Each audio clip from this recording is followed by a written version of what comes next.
I would like to share with you some things about wild turkey that some of it you might know, some of you might not know.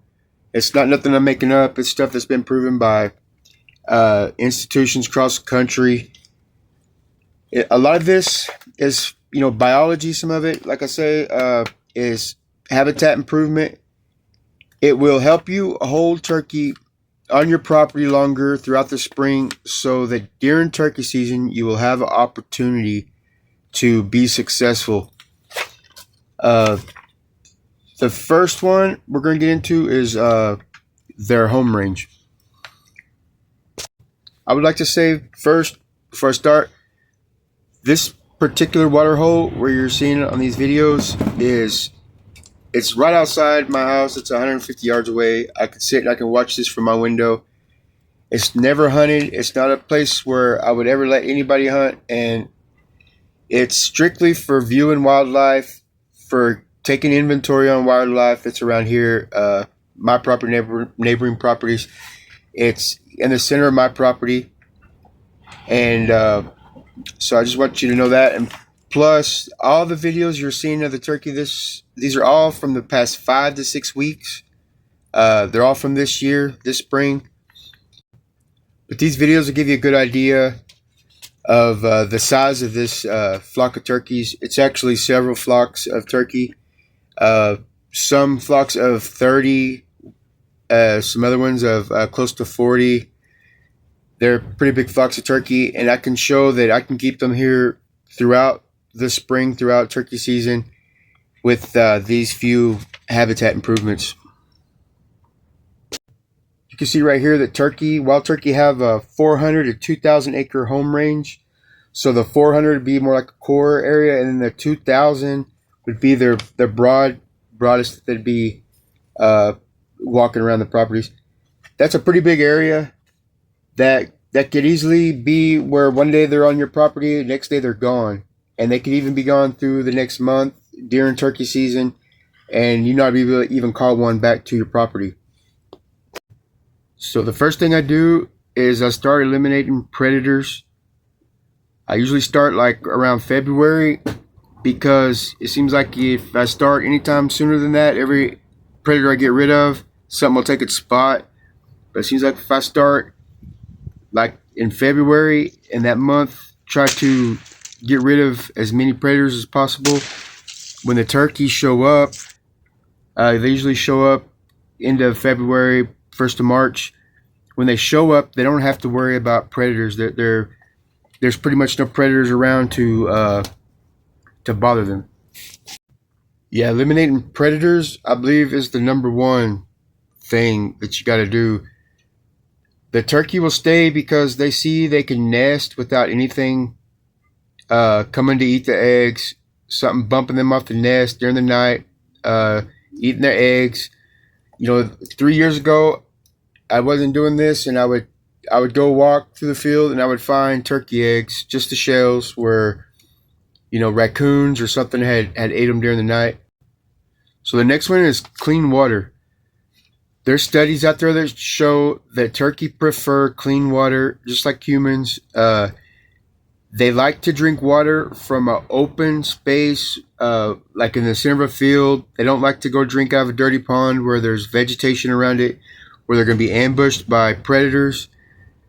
So if you could have several made water holes, in different parts of a field along the wood edge where they could roost, you'll have different flocks that will roost in those certain areas. And the first thing they'll do when they come down from roost is go get a drink of water.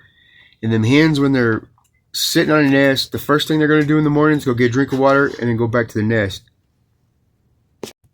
All right, so the next one is another really, really important one, and this is fire. Turkey love fire. If you burn a good section of say your woods, some of your field, turkey will come. They are very attracted to it. You can see these studies right here that show that turkey, they evolved with fire, so that it's like in their DNA to go check it out. It has everything they need after a fire. They've got food. The cover will grow by the time that they are ready to nest, which is perfect habitat for them to nest in. So what I do with fire is I rotate in my field. I'll do 1 year a couple acres on this side, maybe a couple acres on this side, and then the next year I'll leave those and I'll burn another couple of acres. And that way I'm not just burning out. I'm still leaving cover for deer and the turkey to be in until that where I burnt grows back. And in the woods, I mean, it might not be legal. I don't know. But, I don't usually always have somebody to help me out while I do this. So what I do is I'll wait and I'll watch the weather. Whenever there's a night, I see the radar and there's a big band of thunderstorms coming our way. Once they get about an hour and a half away, I just go in the woods and I light it on fire. And I just go back to the house and I just watch it from a distance, just glowing and pray that the thunderstorm puts it out, which it always does.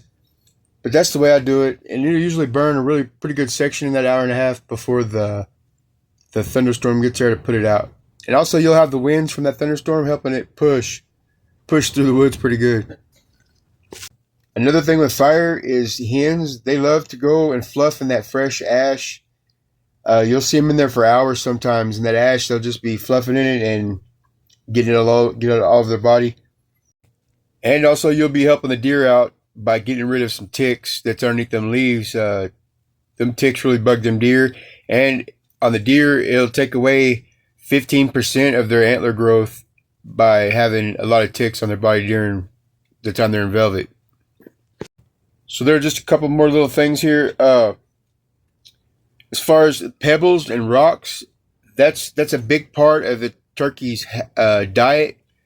They need that. They don't have teeth, so they have two stomachs, and the rocks and gravel that they eat is actually what will grind up their food so that it's digestible. So it's good to have some spots where you have, maybe some fresh dirt with small pebbles and rocks in it, because they'll come and they'll eat on that. Another one is a roost area. Like they like really tall hard timber mixed with some tall pine. And if you have some, that's a little bit harder to make. I mean, that pretty much you need on your property because it takes years to be able to grow that. But they like that hard timber, tall timber with mixed with pine, real tall pine. So if you have those types of areas, if you have your small water hole there, then you'll have a good spot where them turkey want to stay.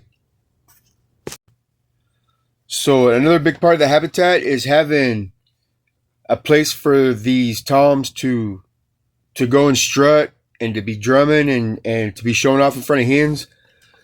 So the part where I hunt is also part of this field, but it's more towards the east from there.